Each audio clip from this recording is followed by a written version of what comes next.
Every year, New Year's Eve promises a fresh start. But for some people, it triggers the opposite: exhaustion, emptiness, or the urge to disappear.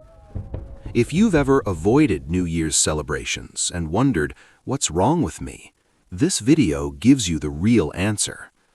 Psychologists call this the temporal landmark effect, a mental illusion that turns calendar dates into emotional pressure points.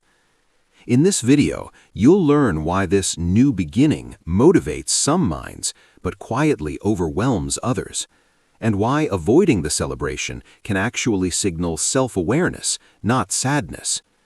But here's the real question we'll answer by the end. Are you avoiding New Year because you're broken, or because your brain refuses illusions most people never question? Psychologists call New Year a temporal landmark, a mental checkpoint where the brain says, old me ends here, new me begins now. Sounds powerful, right? But here's the uncomfortable truth. Temporal landmarks amplify self-judgment. Instead of joy, your brain runs a silent audit. What did I fail? What didn't change? Why am I still the same? Here's what's fascinating. In 2014, Dr. Katy Milkman at Wharton School ran an experiment. She tracked gym attendance for an entire year, and guess what she found? Gym visits spiked 33% right after New Year's Day, but by February 14th, attendance dropped back to baseline levels. Same people, same goals, but the magic of the temporal landmark, gone. It's like watching someone buy a lottery ticket, feel rich for 30 seconds, then realize they still have to go to work on Monday. The landmark didn't change them, it just gave them permission to feel hopeful temporarily. And when that hope evaporated, the self-judgment came rushing back twice as hard. So here's the real question. Why do some people feel motivated by this, while others feel crushed by it?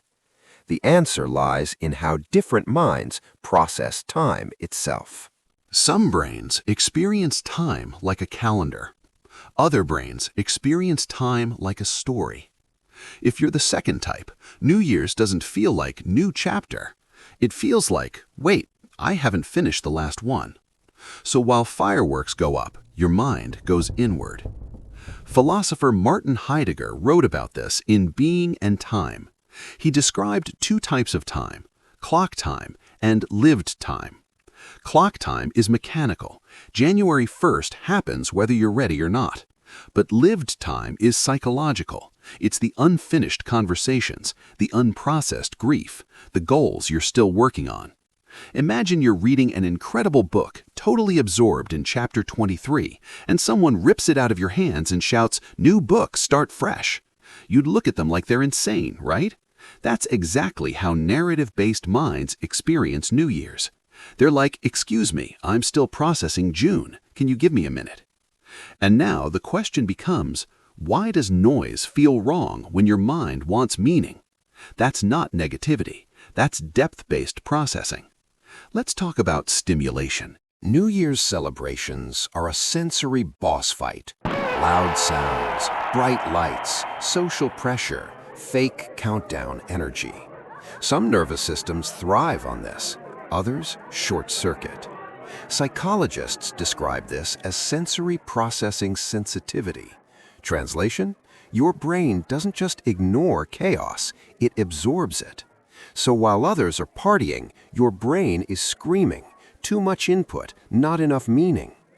Dr. Elaine Aron, who pioneered research on highly sensitive people, describes it like this. Imagine walking into a restaurant, and most people hear general noise, but you hear Table 4's argument about politics, the crying baby at Table 7, the waiter dropping silverware in the kitchen, the couple breaking up near the bathroom, and the air conditioning unit making a weird clicking sound. Your brain is recording everything in 4K surround sound while everyone else is on power-saving mode. Now multiply that by a New Year's party with 100 people, drunk conversations, fireworks exploding, someone's uncle doing karaoke badly, and everyone screaming at midnight. It's not a party, it's psychological warfare. No wonder you want to hide in a closet with noise-canceling headphones and a book. Which leads to the next question. Why does your brain refuse fun that everyone else enjoys? Because your reward system works differently. Most people get dopamine from social excitement, novelty, loud celebration. But research shows introverted and reflective minds rely more on acetylcholine, a chemical linked to deep thinking, focus, internal satisfaction. So when the party starts, your brain doesn't light up, it waits, and that makes you feel broken. Neuroscientist Dr. Marty Olson-Laney explains this brilliantly in The Introvert Advantage. She discovered that introverted brains have longer neural pathways. When a stimulus comes in, like a party invitation, it travels through more parts of the brain, including areas responsible for planning, remembering, and problem-solving. Extroverted brains take the express route straight to reward. So picture this. You and your extroverted friend get invited to a New Year's party. Their brain goes, "Party, dopamine, let's go." Your brain goes, "Okay, analyzing. Who will be there? Will I know anyone? How loud will it be? What's the exit strategy? Do I have energy for this? What will I miss if I go? What will people think if I don't?" By the time your brain finishes this entire internal TED Talk, your friend is already at the party taking selfies, and you're exhausted from just thinking about it. But here's the real question. If your brain isn't broken, why does society treat you like it is? To answer that, we need to talk about forced happiness. New Year has rules. Smile. Celebrate. Post proof. But psychology has a rule too. Emotion resists command. When happiness is forced, authenticity dies. Your brain can smell fake joy from a mile away. So when everyone performs happiness, your nervous system quietly opts out. Not because you're sad, but because you're honest. There's a famous study by psychologist Paul Ekman on emotional labor. Flight attendants were trained to smile constantly, no matter what they were feeling. After months of this, many developed what's called emotional dissonance, a psychological split between what they feel and what they display. The result? Depression, anxiety, and complete emotional burnout. Now apply this to New Year's Eve. Society is essentially asking you to be an emotional flight attendant for one night. Smile, be excited, pretend this arbitrary date is magical. Meanwhile, your authentic self is going, "But I don't feel that way." It's like being forced to laugh at a joke you don't find funny, except the entire planet is watching and judging if you laugh hard enough. Your nervous system isn't being difficult, it's protecting your psychological integrity. You're like that one kid in the Emperor's New Clothes story who's brave enough to say, he's actually naked.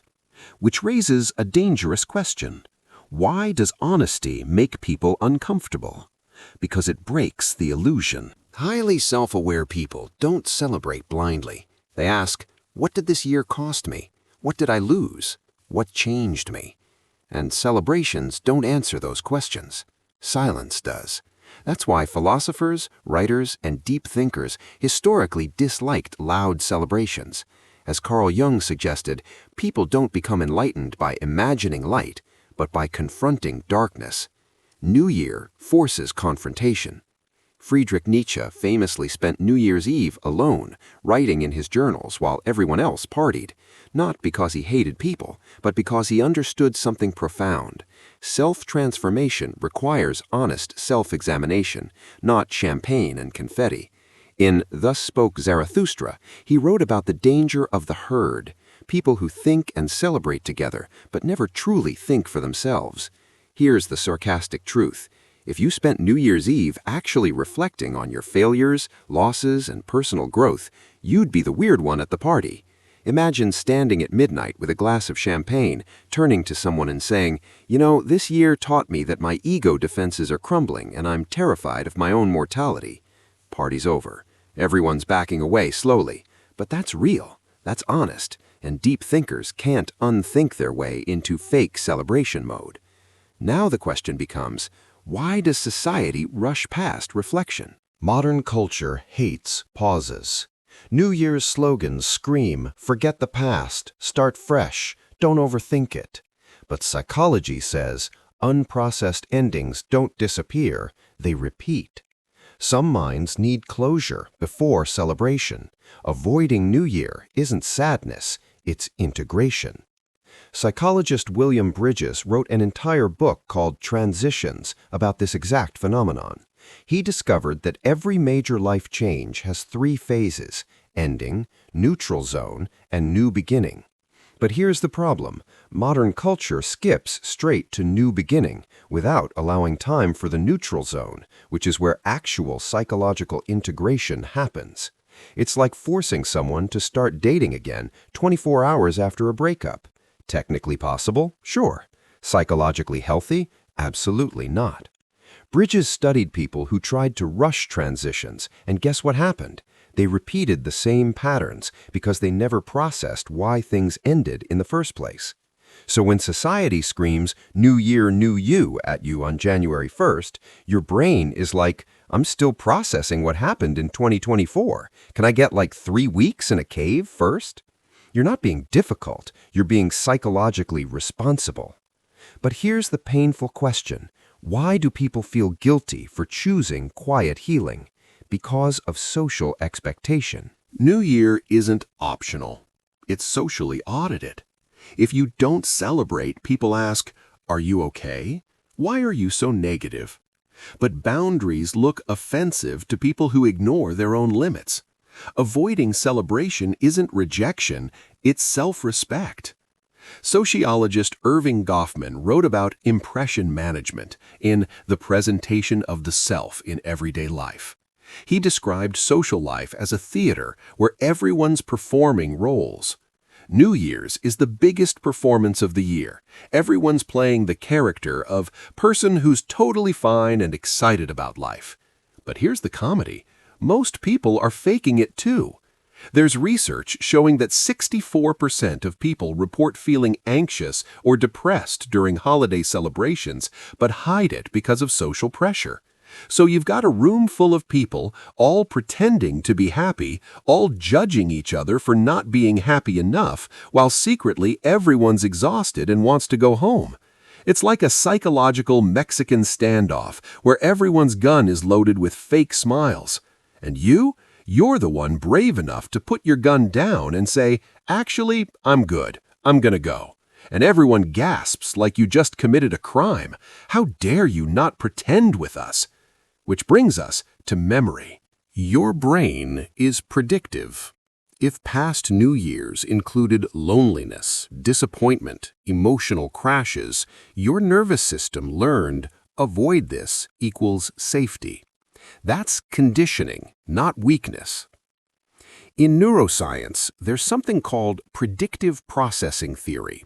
Your brain is essentially a prediction machine that uses past experiences to forecast the future. Dr. Lisa Feldman Barrett explains it like this in How Emotions Are Made. Your brain doesn't wait to see what happens. It predicts what will happen based on previous data. So if your brain's database shows New Year's Eve 2020 felt lonely, New Year's Eve 2021 forced small talk, felt exhausted, New Year's Eve 2022 pretended to have fun, cried in the bathroom, then your brain calculates the pattern and goes, hypothesis, New Year's Eve equals emotional damage, recommendation, avoid. This isn't you being negative or antisocial. This is your brain doing its job, protecting you from predicted harm based on empirical evidence. It's actually really smart. Your brain is like a data scientist who's analyzed the results and concluded this annual event has a 90% failure rate for your emotional well-being, shutting it down. And now, the big question. Why do some people heal internally while others heal socially? External processors heal by talking, celebrating, sharing. Internal processors heal by thinking, sitting, understanding. New Year celebrates the first group. The second group quietly disappears, not because they're missing out, but because the environment isn't built for them. Psychologist Carl Rogers, founder of person-centered therapy, noticed something fascinating in his practice. Some clients would talk through their problems out loud and feel better immediately. These were external processors. Others would sit in silence for 40 minutes, processing internally and leave transformed. These were internal processors. He realized healing isn't one size fits all. Now imagine forcing an internal processor into a New Year's party. It's like asking a novelist to write their next book in a nightclub while drunk people scream song lyrics at them. Technically, they could try, but why? Why would you force someone to process major life transitions in the least conducive environment possible? It's like telling a plant that needs shade, no, you're going to photosynthesize in direct desert sunlight, and you're going to like it. The plant's like, actually, I will die. And you're like, stop being negative, it's sunny, everyone loves the sun. That's New Year's for internal processors. Social media turns New Year into a competition. Who's happiest? Who's most social? Who's winning life? Your quiet night looks like failure. But psychology is clear. Comparison without context destroys self-worth. Silence isn't sadness, it's just not photogenic.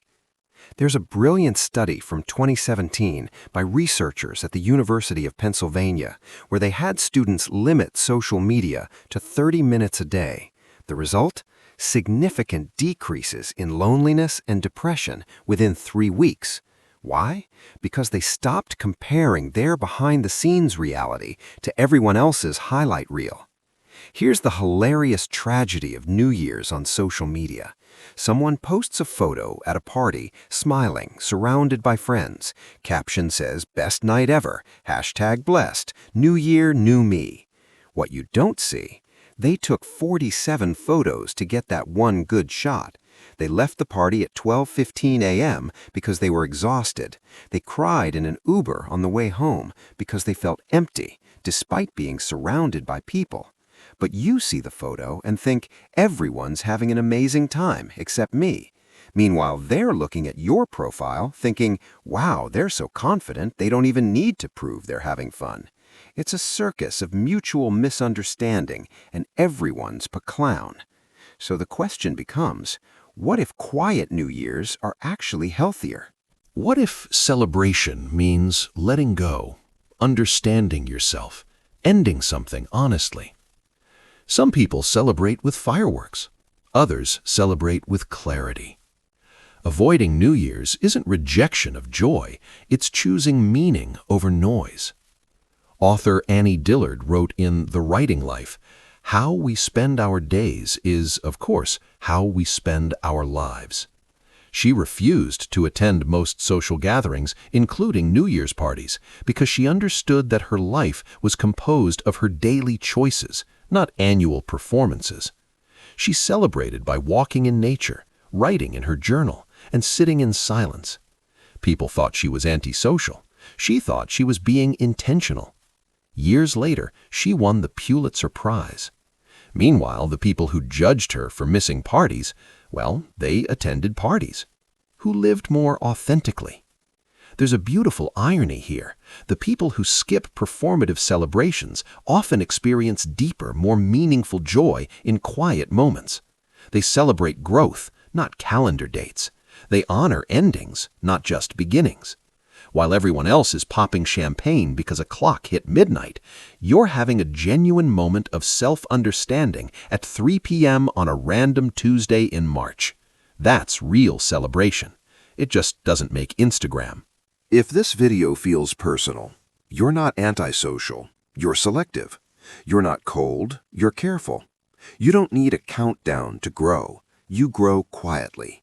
And that's dangerous because quiet growth doesn't need validation. There's a Japanese concept called kaizen, continuous incremental improvement. It's the philosophy that tiny daily changes compound into massive transformation over time.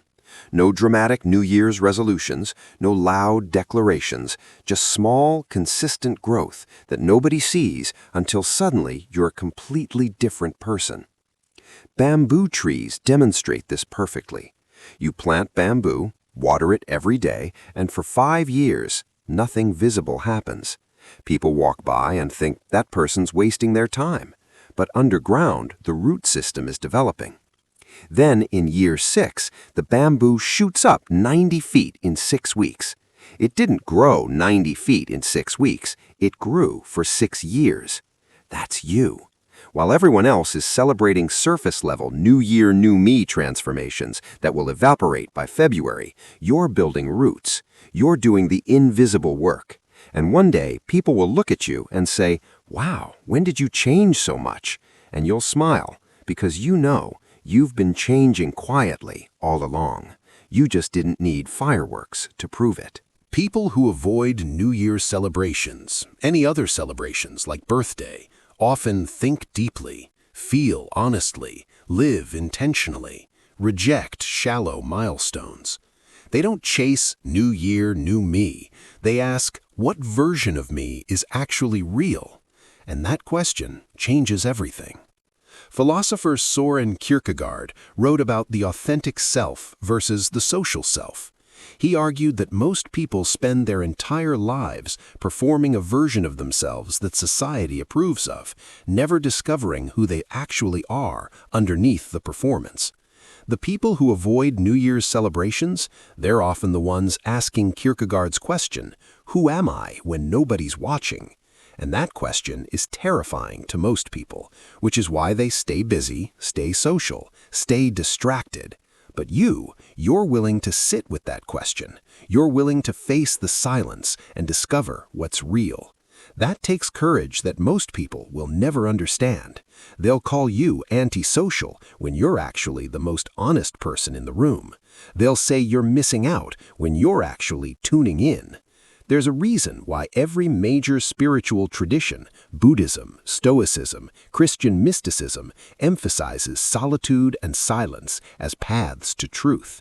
Because noise is easy, silence is where you meet yourself, and most people are terrified of that meeting. So next time someone asks, "Why don't you celebrate New Year?" you don't owe an explanation. Your mind simply refuses illusions. And now I want to ask you, do you avoid New Year celebrations? And if yes, what do you really feel during that moment? Write it in the comments. If this video resonated with you, subscribe for more content like this. I'll be posting regularly. Happy New Year on your own terms.